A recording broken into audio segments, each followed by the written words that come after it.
¿Te imaginas estar preso 14 meses en un país lejos de casa? Bueno, este es mi testimonio. Mi nombre es Kevin Barreno Yash. En la actualidad soy ministro, predicador de la palabra del Señor. Pero hace 6 o 5 años mi vida era otra. El Señor, en su gracia y misericordia, me permitió ir al país de Estados Unidos. Y debo decir que Dios me permitió. Yo le hice promesas a Dios, le hice promesas a mi familia que el único deseo era yo poder salir adelante. Pero en ese tiempo en el que Dios me permitió llegar a Estados Unidos, comencé a vivir en contra de la voluntad de Dios.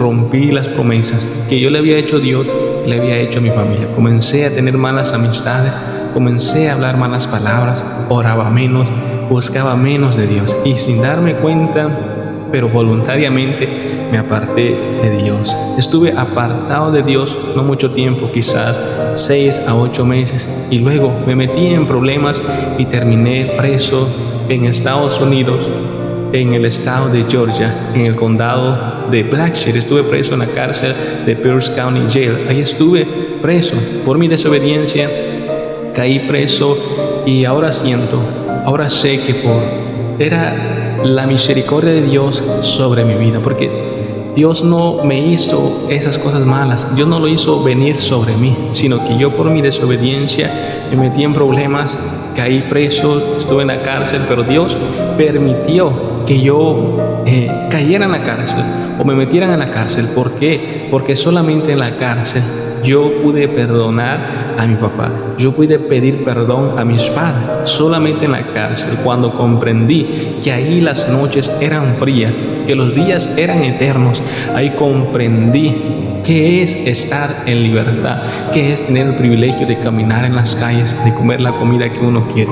Solamente en la cárcel Dios pudo quebrantar mi corazón duro, mi corazón orgulloso, porque yo era una persona que creía que estaba haciendo las cosas bien cuando no las estaba haciendo. Entonces Dios permitió que cayera en la cárcel para Él quebrantar ese mi corazón orgulloso. Y estuve 14 meses preso. Dentro de la cárcel pensé que ya no iba a tener solución en mi vida, pensé que estaba acabado, pensé que estaba fracasado y que ya no sería nada en la vida. Y esto es lo que el enemigo hace en tu vida. Primero, te hace sentir bien en el pecado, te hace sentir bien en esa vida pecaminosa, en contra de la voluntad de Dios que estás viviendo. Pero luego, cuando ya estás en el suelo, cuando ya estás acabado, entonces el enemigo te hace sentir que tú eres el culpable. Y en verdad sí, tú eres el culpable. Pero ahí nos damos cuenta que el enemigo nos pone tropiezos, que el enemigo pone obstáculos en nuestra vida cuando ve que estamos buscando a Dios. Y cuando caemos al suelo, el enemigo nos hace sentir que somos menos importantes y que ya no valemos nada. Pero ahí es donde aparece la gracia y la misericordia de Dios. Porque yo siempre cuento mi testimonio.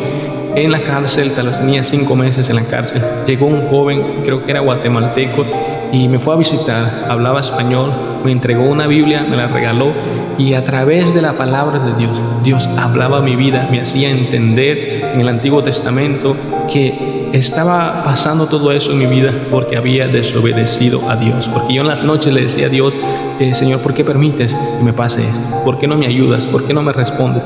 Pero el silencio solamente Dios lo estaba utilizando para hablar a mi vida, para que yo entendiera que apartado de Dios no podía hacer nada. Bueno, ¿y por qué te hablo de mi vida? Porque muchas veces como jóvenes pasamos tantas circunstancias, tantos procesos. Quizás tus padres te abandonaron, por eso estás en las drogas. Quizás te tratan mal, quizás te sientes despreciado, te sientes vil y menospreciado.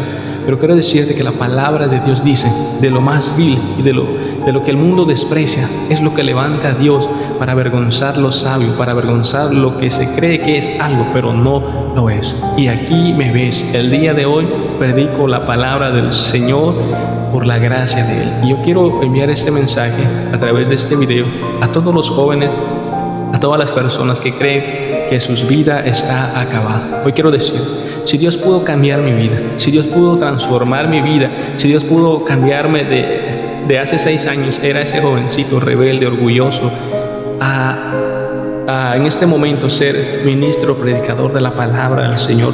Eso solamente lo hace Dios, eso solamente lo hace Jesucristo a través de su poder, del poder del Espíritu Santo. Así que hoy te digo, no todo está acabado, no todo está terminado. Dios quiere levantar tu vida, Dios quiere utilizarte en su obra, porque mientras tienes vida, tienes esperanza. Así como Dios obró en mi vida hace 6 años, yo pensé que era un fracasado, que ya no iba a tener nada en la vida. Hace 6 años era un desempleado, no tenía nada en la vida, pero hoy el Señor me ha permitido salir victorioso, salir triunfante, porque busqué primeramente su reino y su justicia, y todas las cosas vinieron por añadidura. Así que ese jovencito de hace 6 años que estuvo preso en la cárcel en Estados Unidos, ahora ya no es más preso más, ya no es cautivo más del pecado ni de Satanás, sino que ahora me siento libre para predicar la palabra del Señor. Así que este mensaje motivacional te lo envío a ti para que tú puedas pensar de que mientras tienes vida, eres joven, Dios tiene un propósito para tu vida, y ese propósito no es de que tú te pierdas en la adicción o en los vicios. El propósito de Dios es de que tú halles esa salvación que Él te ofrece todos los días y que tú puedas servirle a Él de todo corazón. Así que recuerda, Dios sigue llamando a tu vida, Dios sigue haciendo milagros, y Él quiere restaurar tu vida. Solamente debes de acercarte a Él.